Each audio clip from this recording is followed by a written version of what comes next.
கும்பலக்னம் கும்பராசிக்காரர்களுக்கு கர்ம பலன் எப்படி செயல்பட போகுது? கும்பலக்னத்துக்கு மிகவும் முக்கியமான கிரகம் சுக்கிரனும் புதனும். தன விஷயத்துல காசு விஷயத்துல சில குடுக்கல் வாங்கல் விஷயத்துல பிரச்சனைகளும் கொடுக்கக்கூடிய அமைப்புகள் இருக்கு. சுக்கிரன் பாதிக்கப்படாமல் புதன் பாதிக்கப்படாமல் இருந்துட்டாவே பாதி போராட்டத்தை. வணக்கம் மிரர் பக்தி சேனல் நேயர்களே, நான் உங்கள் அன்பான சயின்டிபிக் வேதிக் அஸ்ட்ராலஜர் அஸ்ட்ரோ அரிஞ்சி பேசுகிறேன்.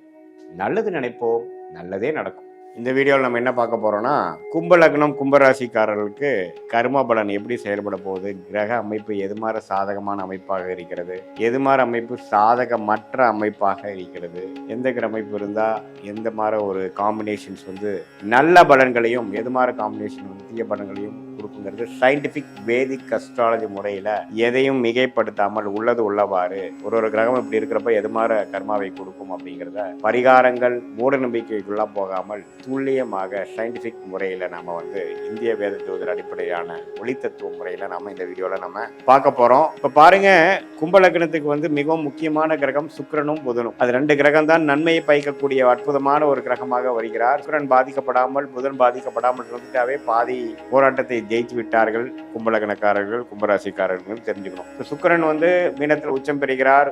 அதே சமயத்தில் குருவின் பார்வை பெறும் பொழுது அற்புதம். சனியின் பார்வை பெறாமல் ராகுவோட சேராமல் குரு பௌர்ணமி சந்திரனின் பார்வை புதனோட சேர்ந்திருக்கிறது அருமையான கர்ம பலனை கொடுக்கும். அதே மாதிரி புதன்கிற கிரகம் அடுத்தபடியாக ராஜோகாதிபதியாக அவர் குருவின் பார்வை பெற்று பௌர்ணமி சந்திரனின் பார்வை பெற்று சுக்கிரனோட சேர்ந்திருக்கும் பொழுது அருமையான அமைப்பை கொடுக்கும். ஆனா அவர் சனியோட சேர்ந்து ராகுவோட சேரும் பொழுது மிகவும் தவறான ஒரு அமைப்பாகவும் நிறைய வாய்ப்புகள் வாழ்க்கையில இருந்தாலும் சிலதெல்லாம் செயல்படுத்த முடியலைங்கிற மாதிரி ஒரு அவதூறான ஒரு அவயோகத்தை கொடுக்கக்கூடிய அமைப்புகள் இருக்கு. ஸோ அதனால புதன்கிற கிரகம் எப்படி இருக்குது உங்க ஜாதகத்துல நம்ம முக்கியமா பார்க்கணும். காம்பினேஷன்ஸ் எப்படி எந்த பிளானட்டோட சேர்ந்துருக்கு அப்படிங்கிறதெல்லாம் நீங்க சரியா பார்த்து தான் முடிவு பண்ணணும்.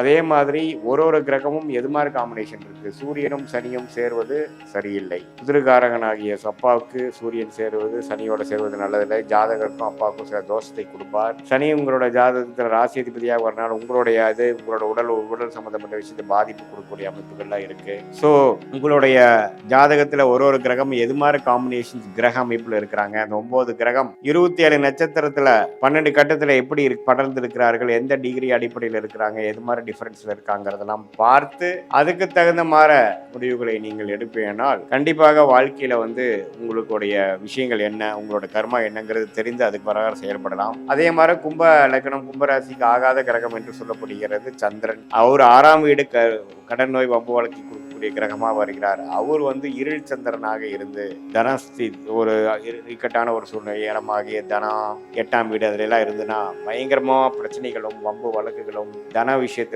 காசு விஷயத்துல சில குடுக்கல் வாங்கல் விஷயத்துல பிரச்சனைகளும் கொடுக்கக்கூடிய அமைப்புகள் இருக்கு. அம்மாவுக்கு சில தோஷத்தை கொடுப்பார். அதே மாதிரி சந்திரன் ஓரளவுக்கு வலுப்பெருதிய சந்திரனாக குரு பார்வை பெற்று பௌர்ணமி சந்திரனாக இருக்கும் பொழுது அப்படியே விஷயங்கள் மாறி ஓரளவுக்கு நல்லா வரக்கூடிய அமைப்புகள், நல்ல என்னதான் பிரச்சனைகள் இருந்தாலும் அது மூலமாக மீண்டு வரக்கூடிய அமைப்புகள், நம்ம பாதிப்பு இல்லாமல் அடுத்தவங்க பணத்து மூலமாக சில கடன் மூலமாக வாழ்க்கையில ஜெயிக்கிறது, அது மாதிரி விஷயங்கள்லாம் மாற்றி கொடுத்துருவார். ஸோ எல்லாமே ஃபைனல் டிசிஷன் என்னன்னா அந்த கிரக அமைப்புகள் எப்படி இருக்கு, எந்த மாதிரி ஸ்தான பலம் திக்பலம் திருப்பலம் இருக்குங்கிறத பொறுத்து தான் உங்களுக்கு யோகங்கள் எப்படி இருக்க போகுது, அவயோகங்கள் எப்படி இருக்க போகுதுங்கிறது முடிவாகிறது. அதே மாதிரி நியூட்ரலான பிளானட் ஆகிய குரு செவ்வாய் சூரியன் போன்ற கிரகங்கள்லாம் ஜாதகத்தில் எப்படி இருக்கு. சூரியன் சனி சேரக்கூடாது. நான் முதலே சொன்ன மாதிரி ஒளி கிரகமாகிய சூரியனும் சந்திரனும் ராகு கேதுகளோட சம்மந்தப்படக்கூடாது, சனியோட சம்மந்தப்படக்கூடாதுங்கிறத நீங்க முக்கியமா தெரிஞ்சுக்கணும். செவ்வாய் புதனோட சேரக்கூடாது. இது மாதிரி காம்பினேஷன்ஸ்லாம் நீங்க ஜாதகத்துல எப்படி இருக்கு, அது எந்த ஆதிபத்தியத்தை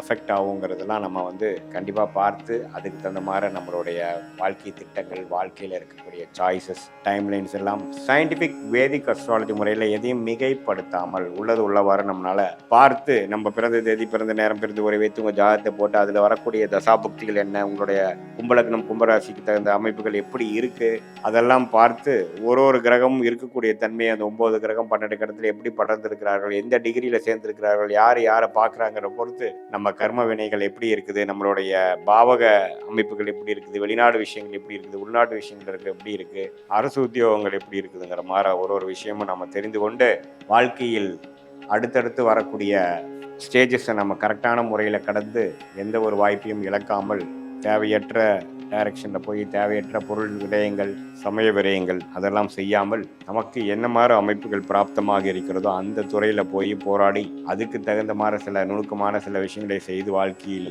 நம்மளுடைய பொட்டென்ஷியல் என்னவோ அதுக்கு தகுந்த மாதிரி முடிவுகளை எடுத்து அதுக்கு தகுந்த மாதிரி வாழ்க்கை திட்டங்களை செய்து நம்ம தக்க நேரத்தில், அதாவது சில நேரத்தில் அதிகமாக நம்ம ரிஸ்க் எடுக்க வேண்டியது வரும், சில நேரத்தில் அதெல்லாம் பண்ணுறது அவ்வளோ சரி வராது. எந்த நேரத்தில் எப்படி பண்ணலாங்கிறத உங்களுடைய சார்ட், உங்களுடைய ஜாதகம் சயின்டிஃபிக் வேதிக் அஸ்ட்ராலஜி முறையில் எப்படி சொல்லுது, அது எப்படி ஒரு ட்ராவல் பண்ணுற ஒரு கூகுள் மேப் எல்லாத்தையுமே கொஞ்சம் பிளானிங்க்கு யூஸ் ஆகுதோ அதே மாதிரி நம்மளுடைய சயின்டிஃபிக் வேதிக் அஸ்ட்ராலஜி எதையும் மிகைப்படுத்தாமல் பரிகாரங்கள் அது மாதிரி விஷயத்துக்கெல்லாம் போகாமல் உள்ளது உள்ளவாறு அருமையாக நம்ம தெரிந்து கொண்டு அது பிரகாரம் உங்களுடைய வேலை, கல்யாணம், குழந்தை, உடல்நலம், பொருளாதார முடிவுகள், சொத்து வாங்குதல், தாயார், பெற்றோர்கள் எல்லா விஷயங்களும் எப்படி இருக்குது, எது மாதிரி விஷயங்கள் நம்ம எடுக்கலாம் அப்படிங்கிறதை எல்லா ஹோலிஸ்டிக்காக நம்ம பார்க்கும் பொழுது அதன் பிரகாரம் நம்மளுடைய past, present, future, short term, long term விஷயங்கள்லாம் எப்படி பேன் அவுட் ஆகுது, நம்ம அது இப்போ எந்த ஸ்டேஜில் நம்ம இருக்கோம் அப்படிங்கிறதெல்லாம் தெரிந்து கொண்டு அதுக்கு தகுந்த மாதிரி வாழ்க்கை முடிவுகளை நம்ம எடுத்து வாழ்க்கையில் படிப்படியாக நம்ம